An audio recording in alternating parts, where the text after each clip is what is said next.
পাসপোর্টের ব্যাকএন্ড ভেরিফিকেশনটা কেন হয়, কি কারণে হয়, এটা আসলে আমাদেরকে কি করা উচিত? অনেক সময় দেখা যায় আমাদের পাসপোর্ট ব্যাকএন্ড ভেরিফিকেশনে অনেক দিন যাবত পড়ে থাকে এবং সেক্ষেত্রে আমাদের কি করা উচিত। তো ব্যাকএন্ড ভেরিফিকেশন কি, এই জিনিসটা কিন্তু সর্বপ্রথমে আমাদেরকে জানতে হবে। অনেক সময় আমরা পাসপোর্টের স্ট্যাটাস চেক করতে গিয়ে সেখানে স্ট্যাটাস হিসেবে দেখি যে পেন্ডিং ব্যাকএন্ড ভেরিফিকেশন।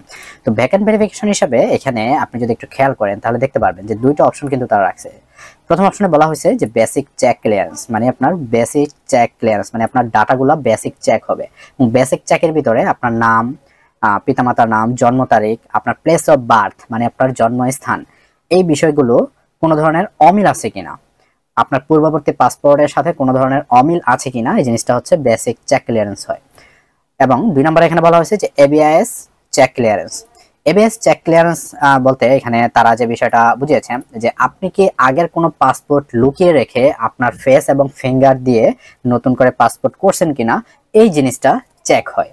সো আমি যদি আপনাদেরকে গুগল ট্রান্সলেট একটু ট্রান্সলেট করে দেখাই যে আসলে বিষয়টা কি, দেখুন এখানে দেখতে পারবেন যে আসলে বেসিক চেক ক্লিয়ারেন্সটা আমি যে বিষয়টা বললাম সেই জিনিসটা, যে আসলে আপনার নাম, পিতার নাম, মাতার নাম এবং জন্ম তারিখ, জন্মস্থানের কোনো অমিল আছে কিনা, এই জিনিসটা হচ্ছে বেসিক চেক ক্লিয়ারেন্সে দেখাবে। এবং এবিআইএস চেক যে ক্লিয়ারেন্সটা আছে সেটা হচ্ছে আপনি হয়তো আপনার আগের কোনো পাসপোর্ট লুকিয়ে রেখেছেন এবং অন্যের সাথে ফেসিয়াল অথবা আঙ্গুলের মিল বা সিস্টেমের চেক চলছে। তো এক্ষেত্রে আপনার আগের পাসপোর্টের সাথে বর্তমান পাসপোর্টের কোনো ধরনের অমিল আছে কিনা, এবং আপনার আগের পাসপোর্টে যে ফেস এবং ফিঙ্গারের যেই ছাপ দিয়েছিলেন বা যে ফিঙ্গার দিয়েছিলেন সেটার সাথে কোনো ধরনের ব্যবধান আছে কিনা, সেই জিনিসটাই হচ্ছে এবিআইএস চেক। এবিআইএস চেক অনেক সময় দেখা যায় যে আপনার যদি 2টা-3টা পাসপোর্ট থাকে, অনেক সময় একটা পাসপোর্টের সাথে যদি আরেকটা পাসপোর্টের কোনো ধরনের গরমিল থাকে, তৃতীয় নম্বর পাসপোর্টে এসে যদি আপনি আবারও চেঞ্জ করতে চান, তাহলে এই জিনিসটা কিন্তু এবিআইএস সিস্টেমের ভিতরে পড়ে যায়। সেক্ষেত্রে আপনার 3টা পাসপোর্ট 3 ধরনের হয়ে যায়, সেটা হচ্ছে এবিআইএস চেক এই সিস্টেমে পড়ে যায়। এবিএস চেক সিস্টেমে যদি পড়ে যায় সেটা আপনার অফিসিয়াল সিস্টেম অনুযায়ী ছাড়াতে গেলে অনেক ঝামেলা পোহাতে হয়।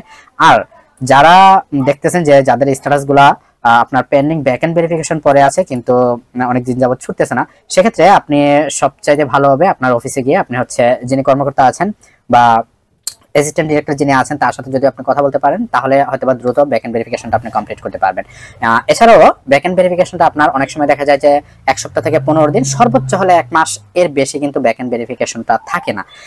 এর ভিতরে কিন্তু আপনার ব্যাকএন্ড ভেরিফিকেশনটা কমপ্লিট হয়ে যায় যদি না আপনার এবিআইএস চেক ক্লিয়ারেন্সের কোনো ধরনের মিস ইউজ আপনার না থাকে।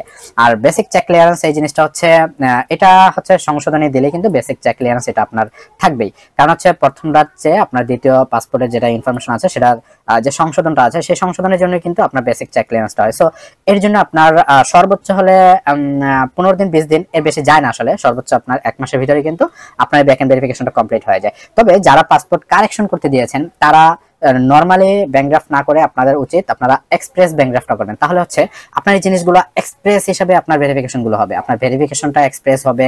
তারপর হচ্ছে আপনার যে ব্যাকএন্ড ভেরিফিকেশনটা আছে এই জিনিসটাও আপনার এক্সপ্রেস হবে। ব্যাকএন্ড ভেরিফিকেশনটা এই জিনিসটা আপনার কাছে কোনো ধরনের ফোন কলে যাবে না বা অফিস থেকে কোনো ফোনও করবে না। ব্যাকএন্ড ভেরিফিকেশনটা অফিস থেকে অটোমেটিকলি করা হয়, সেই জন্য হচ্ছে ব্যাকএন্ড ভেরিফিকেশনের জন্য আপনার কোনো ধরনের প্যারা নিতে হবে না।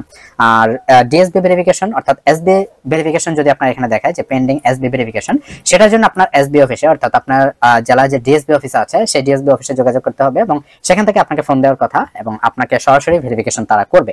আর যদি ব্যাকএন্ড ভেরিফিকেশন দেখায় সেটার জন্য আপনার কোনো ধরনের প্যারা নেওয়ার দরকার নাই। আর যদি 1 মাসের ওভার হয়ে যায় আপনার ব্যাকএন্ড ভেরিফিকেশনটা, তাহলে আপনি সরাসরি গিয়ে পাসপোর্ট অফিসে যোগাযোগ করবেন।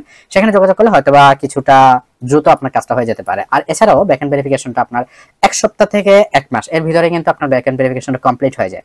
তো গাইস আশা করি বুঝতে পারছেন যে আসলে ব্যাকএন্ড ভেরিফিকেশনটা কেন দেখায়, ব্যাকএন্ড ভেরিফিকেশন আসলে আমাদেরকে কি করতে হবে, এই প্রসেসটা আপনাদেরকে বোঝাতে পেরেছি। তো এছাড়া যদি পাসপোর্ট সংক্রান্ত কোনো ধরনের ইনফরমেশন জানা থাকে, আমার প্রচুর ভিডিও আপলোড করা আছে পাসপোর্ট সংক্রান্ত বিষয় নিয়ে, আপনি চাইলে আমার প্লেলিস্ট ঘুরে আসতে পারেন। তো দেখা হচ্ছে পরবর্তীতে। আজকে পর্যন্ত, আসসালামু আলাইকুম।